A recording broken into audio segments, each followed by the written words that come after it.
अस्सलामुअलैकुम स्टूडेंट्स, कैसे हैं आप सब। आई होप आप सब खैरियत से होंगे। हम एमडी केट के लिए सिलेबस डिस्कस कर रहे थे। इससे पहले हम लोगों ने एमडी केट का सिलेबस डिस्कस किया है, जिसमें हमने केमिस्ट्री, फिज़िक्स एंड बायोलॉजी को हमने डिस्कस कर लिया है। आज हम इंग्लिश का सिलेबस देखेंगे कि एमडी केट के लिए इंग्लिश का हमारे पास सिलेबस क्या है एंड लॉजिकल रीजनिंग के जो क्वेश्चन होते हैं, लॉजिकल रीजनिंग होता क्या है, उसमें किस टाइप के क्वेश्चन होते हैं, तो आज हम उसको डिस्कस करेंगे। तो वीडियो स्टार्ट करने से पहले आप लोगों से रिक्वेस्ट है कि अगर आप मेरे चैनल पे न्यू हैं तो मेरे चैनल को सब्सक्राइब करें और बेल आइकन के बटन को लाजमी प्रेस करें ताकि आपको इस तरह की इन्फॉर्मेशन मिलती रहे। चलें हम अपनी वीडियो स्टार्ट करते हैं, देखते हैं कि इसमें इंग्लिश का हमारे पास सिलेबस क्या है। अच्छा देखिए, इंग्लिश का कोई ख़ास सिलेबस नहीं होता, ठीक है, कि हम जिसमें कहें कि इंग्लिश का कोई ख़ास सिलेबस होता है।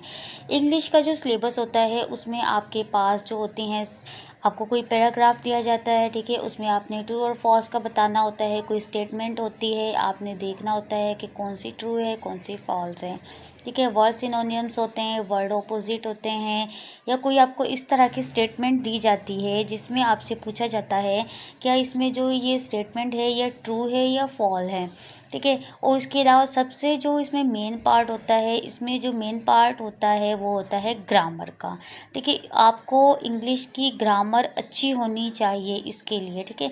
इंग्लिश ग्रामर में अगर आपको स्किल है, आपको महारत है, तो आप इंग्लिश का पेपर बहुत अच्छे से सॉल्व कर सकते हैं। देखिए यहाँ पे बताया गया है एम। एम का मतलब क्या है? मकसद। अच्छा, इंग्लिश का जो पेपर होता है उसका मकसद क्या होता है?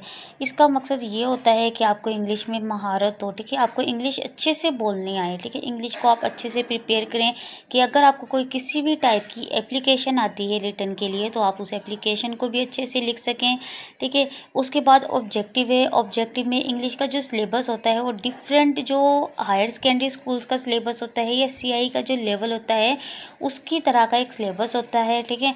उसमें आपको अच्छे से ग्रामर सिखाई जाती है। ग्रामर आपकी अच्छी होनी चाहिए इसके लिए, ठीक है।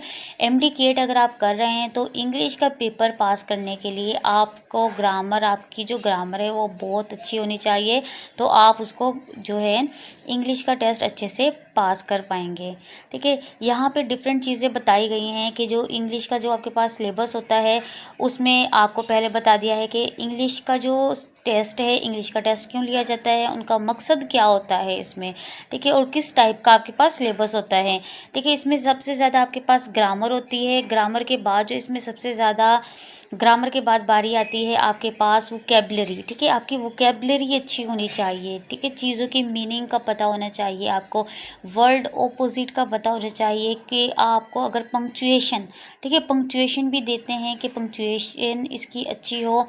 आपको पैराग्राफ दिया जाता है, पैराग्राफ में से कोई क्वेश्चन पूछ लिया जाता है आपसे, ठीक है। इस तरह के इसमें जो है क्वेश्चन होते हैं। अच्छा, उसके बाद देखें यहाँ पे हमारे पास इसका ऑब्जेक्टिव और हम देखते हैं बेंचमार्क और कंटेंट देखते हैं, ठीक है। इसमें आपको बताया गया है कि फ़र्स्ट ऑफ ऑल आपके पास एक स्ट्रक्चर होता है सेंटेंस का, ठीक है, जिसमें आपने करेक्ट और इनकरेक्ट बताना होता है, ठीक है। उसके बाद आप इसके बीकन मार्क में देखिए आइडेंटिफाई सेंटेंस विद करेक्शन, ठीक है। आपने आइडेंटिफाई करना होता है सेंटेंस को with correct grammatical and style structure, ठीक है। आपने जो सेंटेंस आपको दिया जाता है आपने देखना होता है कि इसमें कोई ग्रामर की मिस्टेक तो नहीं, और इसका जो सेंटेंस का स्ट्रक्चर है वो सेंटेंस का स्ट्रक्चर बिल्कुल ठीक होना चाहिए, ठीक है। उसके बाद जो है हमारे पास हम देखते हैं demonstrate correct use of subject, verb, agreement and articles and preposition.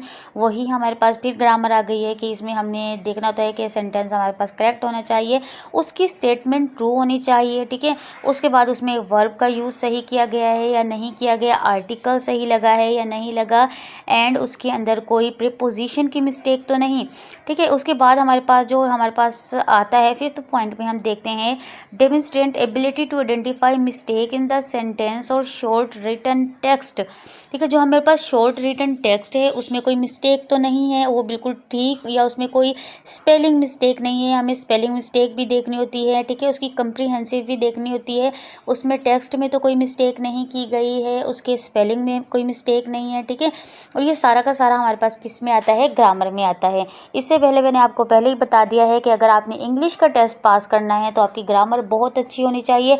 अगर आपकी ग्रामर अच्छी होगी तो आप इंग्लिश का जो टेस्ट है वो ईज़िली पास कर लेंगे, ठीक है। तो इंग्लिश के लिए कोई ख़ास सिलेबस नहीं है, वही आपको हायर सेकेंडरी जो हम स्कूलों में पढ़ाया जाता है, कॉलेजेस में जो करवाया जाता है वही आपने करना है, ठीक है। उसके बाद हमारे पास आता है लॉजिकल रीजनिंग, ठीक है। लॉजिकल रीजनिंग नाम से ही पता चल रहा है कि लॉजिक भी हो और रीज़न भी हो कोई, ठीक है।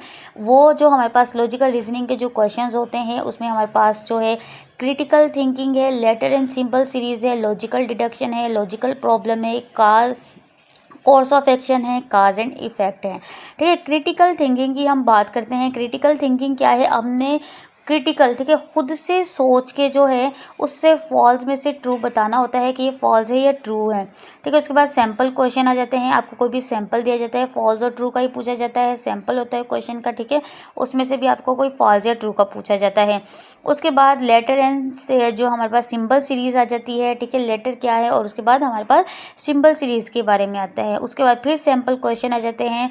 सैम्पल क्वेश्चन में हमें जो भी क्वेश्चन का पैटर्न होता है उसे चेक करना होता है कि हमारे पास क्वेश्चन ट्रू है या फॉल्स है, ठीक है। और खुद से बताना होता है अगर वो क्वेश्चन आपके पास जो पैराग्राफ दिया गया है उस हवाले से क्वेश्चन आपके पास ट्रू है या फॉल्स है, ठीक है। उसके बाद हमारे पास आता है लॉजिकल डिडक्शन। लॉजिकल डिडक्शन में हमारे पास क्या होता है, एक रिलेशनशिप होता है स्टेटमेंट का, ठीक है। हमने इसमें से भी क्या करनी होती है, प्रिसाइज करना होता है, मैनर्स टू मेक कंक्लूजन। जो हमारे पास क्वेश्चन दिया गया है या सैम्पल दिया गया है या कोई हमारे पास सिंपल पैराग्राफ दिया गया है उसकी स्टेटमेंट है, हमें उसको प्रिसाइज करना होता है। प्रिसाइज मतलब उसकी हमें शॉर्ट स्टेटमेंट बनानी होती है और उसे बताना होता है कि ये ट्रू है या फॉल्स है, ठीक है। उसके बाद हमारे पास काज एंड इफेक्ट आते हैं, ठीक है। काज and effect is the relationship between two things when one thing makes something else happen, ठीक है। काज एंड इफेक्ट, काज मतलब किसकी वजह से हुई है और उसका इफ़ेक्ट क्या हो रहा है, ठीक है। जिस तरह हमारे माहौल में पोल्यूशन होती है, किसकी वजह से हुई है, पोल्यूशन की वजह से इफ़ेक्ट क्या होता है हमारे इन्वायरमेंट पे, ठीक है। उसके बाद फिर सैम्पल क्वेश्चन आ जाते हैं। सैम्पल क्वेश्चन में हमारे पास स्टेटमेंट होती है, ठीक है। वन स्टेटमेंट होती है, कंडीशंस भी हो सकती हैं इसमें, ठीक है। वन कंडीशन है, सेकंड कंडीशन है या थर्ड कंडीशन है, ठीक है। तो इस तरह के इसमें लॉजिकल क्वेश्चंस होते हैं। तो ये आज का हमारा सारा सिलेबस था। हमने एमडी केट का जितना भी सिलेबस था वो आज हम सारा डिस्कस कर चुके हैं। इसके बाद जो हमारी वीडियो होगी वो एमडी केट के बायोलॉजी के जो एमसीक्यूज होते हैं जो हमारे पास 2013 या 2014 में जो 2023 में जो हमारे पास क्वेश्चंस आए हैं एमसीक्यूज के हवाले से, हम वो सारे क्वेश्चंस देखेंगे। तो ये हमने आज का अपना एमडी केट का सिलेबस सारा कवर कर लिया है। आई होप आपको ये मेरी वीडियो अच्छे से समझ आ गई होगी। अगर इससे रिलेटेड कोई भी क्वेश्चन है तो आप मुझे कमेंट्स बॉक्स में कमेंट करके पूछ सकते हैं। और अगर आप मेरे चैनल पे न्यू हैं तो मेरे चैनल को लाइक करें, मेरे चैनल को सब्सक्राइब करें और बेल आइकन के बटन को लाजमी प्रेस करें ताकि आपको आने वाली हर नई वीडियो का नोटिफिकेशन मिल सके।